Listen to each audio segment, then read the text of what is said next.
Hey, everybody. Today we have a really special guest. His name is Gian Hasbrock. Gian is a seasoned professional with more than 3 decades of experience in the real estate industry, and he has a really unique perspective shaped by his career, everything from starting out in typography to real estate sales and education around housing. Jan's expertise lies at the understanding of the fundamentals between marketing, sales, and then years of experience in the field working with real home buyers.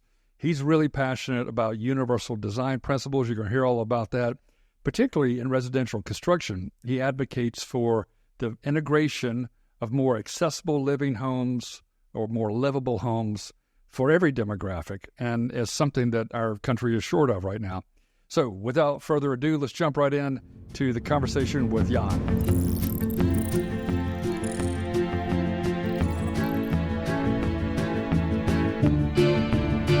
Gian, thank you so much for joining us on the Undeniable Podcast. We're glad to have you today. I'm sure glad to be here. Thanks for inviting me. Let's begin with your background. Tell us a little bit about what you've been doing, because you've been in the real estate world most of your career, right? That's right. After college, I started a career as a typographer and became personally acquainted with what happens when technological change hits an industry and it gets disrupted. In 1992, I started my career in real estate. And like many in real estate, I had aspirations of earning 6 figures. I was lucky enough to sell my type business, and part of the sale contract had me working as a consultant during the mornings for the subsequent year. So I was a part-time realtor, and although my aspirations were to earn 6 figures, by applying myself part-time, well, it turned out I did earn 6 figures, but 2 of them were on the wrong side of the decimal point. And so very shortly after trying real estate part-time, I decided to dedicate my whole self to it. And beginning in 1993, I began a career in on-site sales with local, regional, and ultimately national public builders. And I retired from a 30-year career a couple of years ago, and now my life in retirement is actually busier than it was when I was working full-time. I'm working as an educator. I'm a licensee of NAHB's educational programs, and also a continuing education instructor for the North Carolina Licensing Board for General Contractors. I've written about 5 texts for the Institute of Residential Marketing, the educational arm of National Association of Home Builders, and I've written 4 texts for the Licensing Board for Contractors. I'm also the chair of the Legislative Committee for my local Association of Realtors, the Durham Regional Association of Realtors, and I serve on the county's Board of Equalization and Review. So I got so busy I had to put up a calendar on the refrigerator, just like we used to do when we had kids and needed to know who was taking a violin lesson and who was in gymnastics.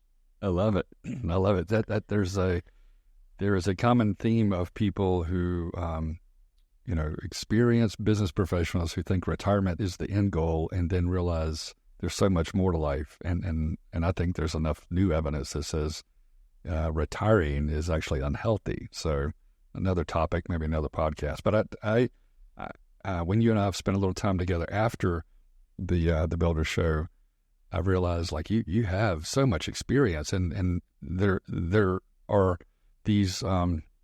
these truths, and especially in the marketing and sales world as it relates to the real estate industry.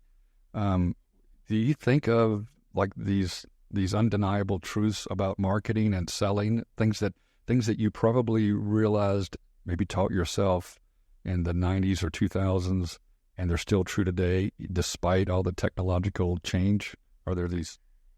Well, absolutely. I think that the fundamentals remain the bedrock of success in any industry. For me, I was fortunate enough to have virtually instant success. As a business owner entering the field, I was able, within my first year in on-site sales, to win the Rookie of the Year award, and took advantage of courses offered by NAHB, which I attributed to my success.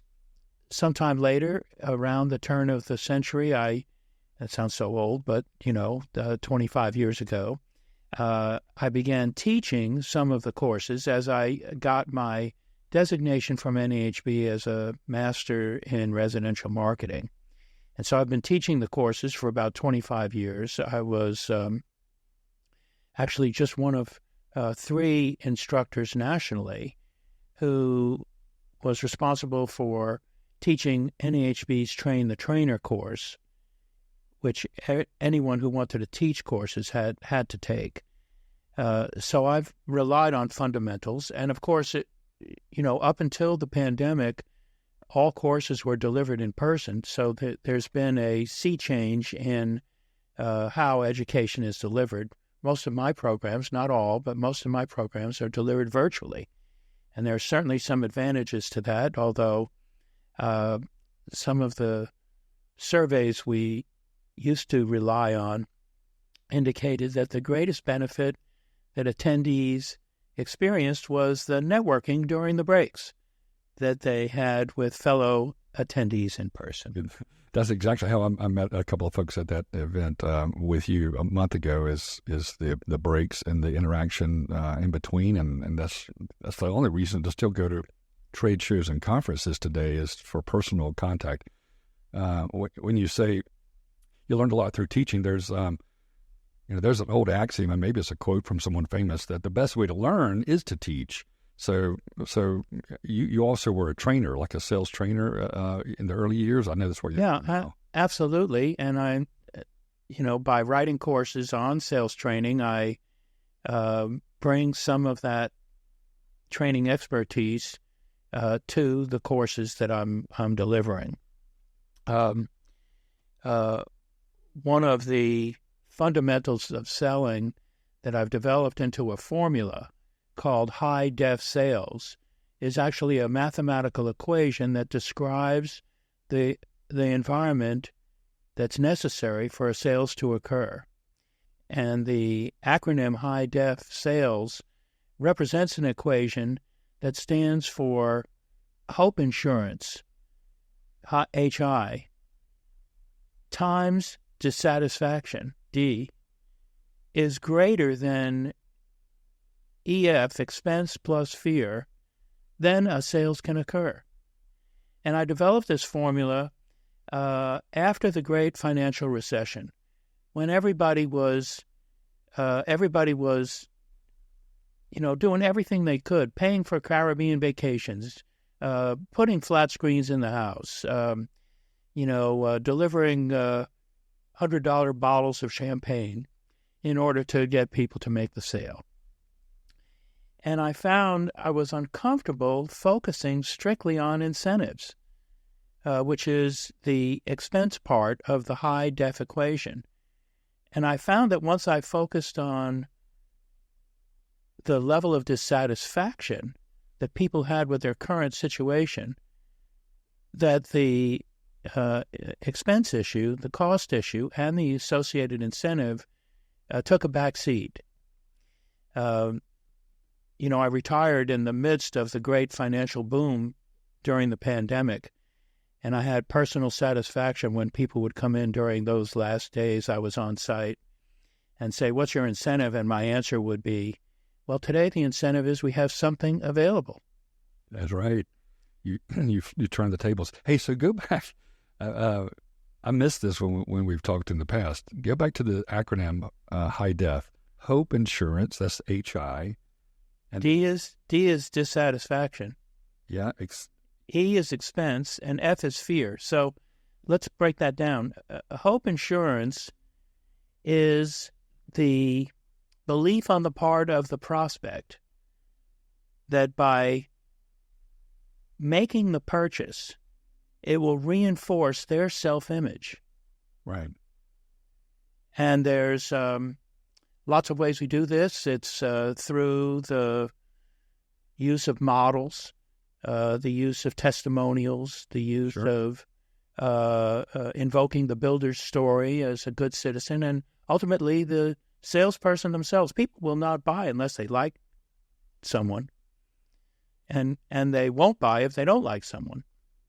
So that likability sometimes is the tiebreaker. The D, dissatisfaction, represents up to a dozen emotional needs that prospects have that, let's face it, if somebody's perfectly satisfied with their living situation, they're not going to make a move. Right. There's no motivation. No motivation. So the dissatisfaction gets to the motivation.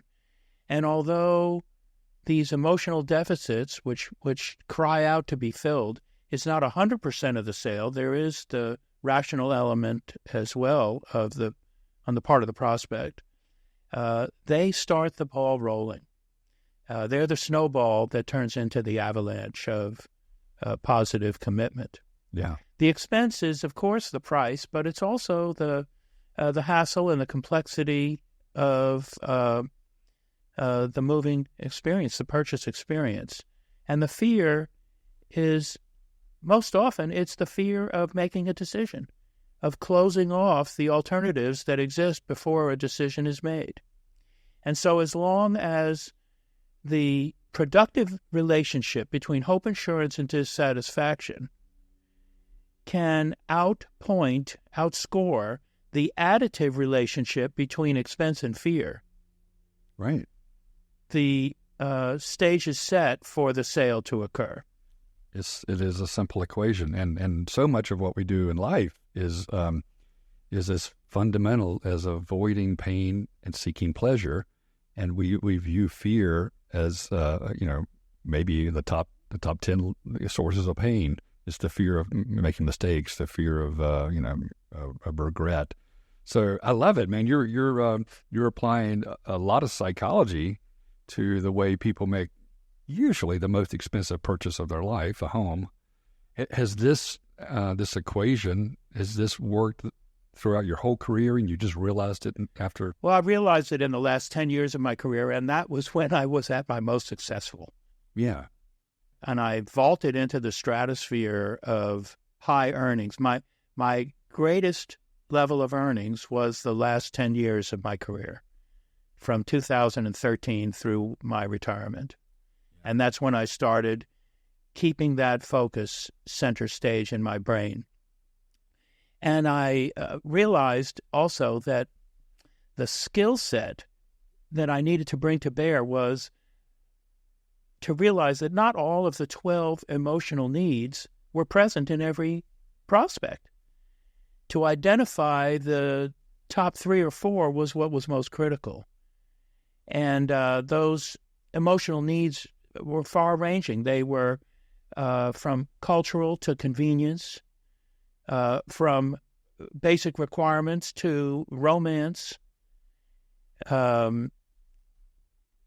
the importance of short-term and long-term to investment, security, status, privacy, prestige, and perhaps most important of all of them, family and lifestyle. And by lifestyle, I'm referring to the reality that marketers understand that when people make purchases, they are looking to reinforce their own self-image, or to have the purchase transform their self-image. It's real validation, right? It's a form of validation. Absolutely. And so once you convince someone that this is why true success in sales comes from recognizing that people are not just buying the house, they're buying the image that the house has, that they'll turn into a home. So that's why community will often trump floor plan. Area will often trump community. Yeah, well, let's dig deep into those topics, and this is the fundamentals of our data-driven marketing at Over Above, is understanding the drivers of lifestyle, the attitudinal, aspirational components, which are often more present and more persuasive than the basic demographics. But but I know you have a mastery of all of it. But when you just said floor plans, it reminded me of another area that you're passionate about, which is home design. So, which is, interesting that a sales professional who really understands marketing, who has this psychological toolkit, is also focusing and has an interest in architecture. Tell us a little bit about that part of your career. That arose from my taking and achieving the Certified Aging in Place Specialist designation, and the CAPS courses are among the most widely subscribed that I deliver for NAHB. And it's made me an evangelist for universal design. My personal campaign is to, at every opportunity, to encourage the large public builders who last year were responsible for 56% of all closings, to encourage them to take the lead on universal design. Yeah. And universal design is simple, not controversial, but simple steps to make a home more livable for the population, which is, no matter how you look at it, we're all aging in place. Literally every 24 hours.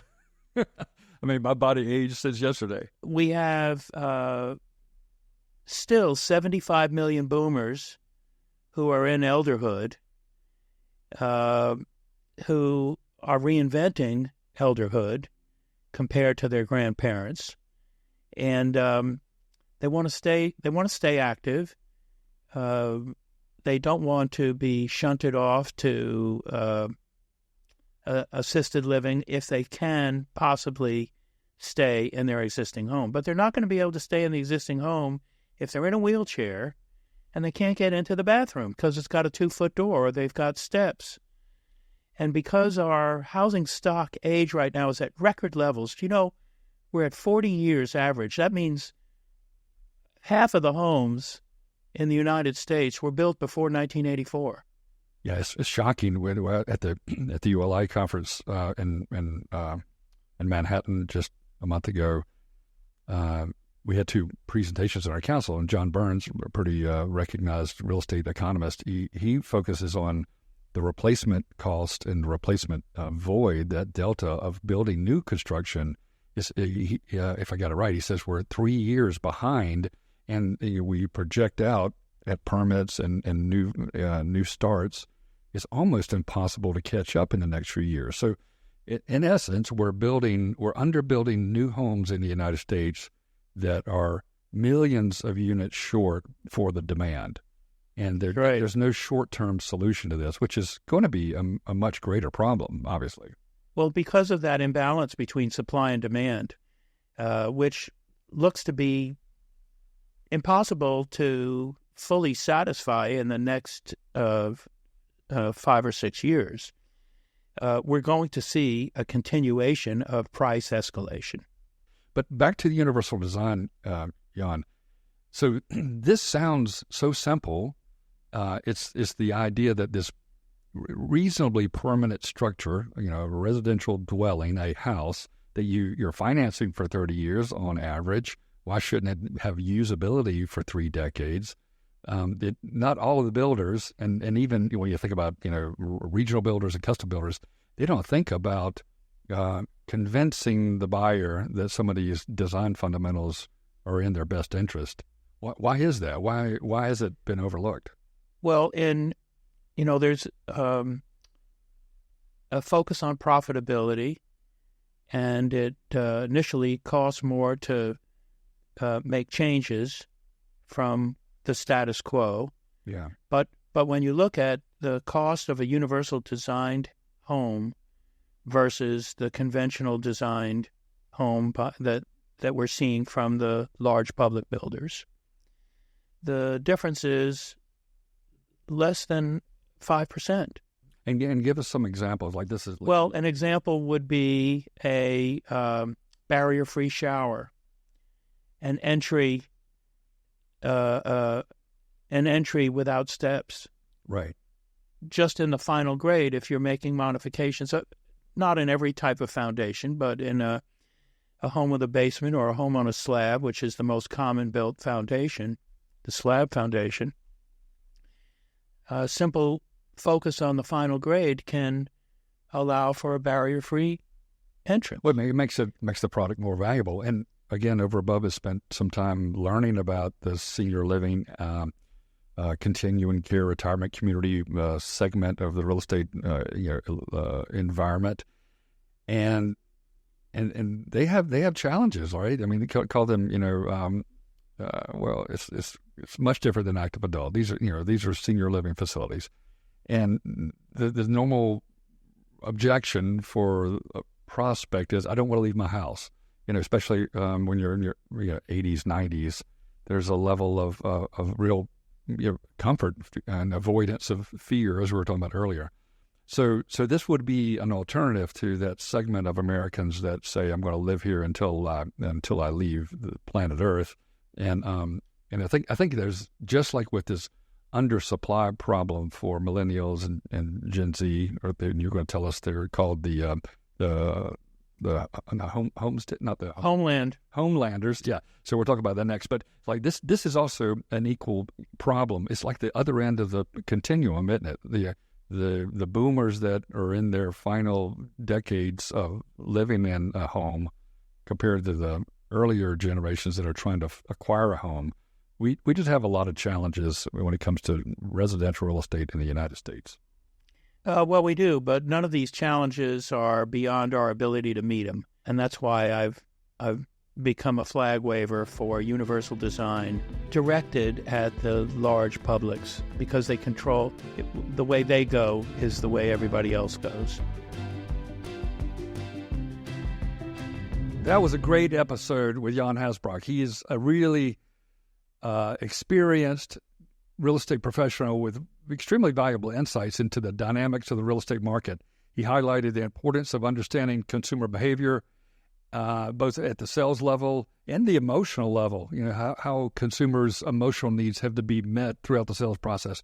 We discussed a lot of practical examples of universal design and universal design features and how they can be incorporated into residential properties at a really minimum cost. It's just making design changes, and this can apply to all types of homeowners, current and future home buyers. So you learned a lot from Gian about how housing and design principles matter.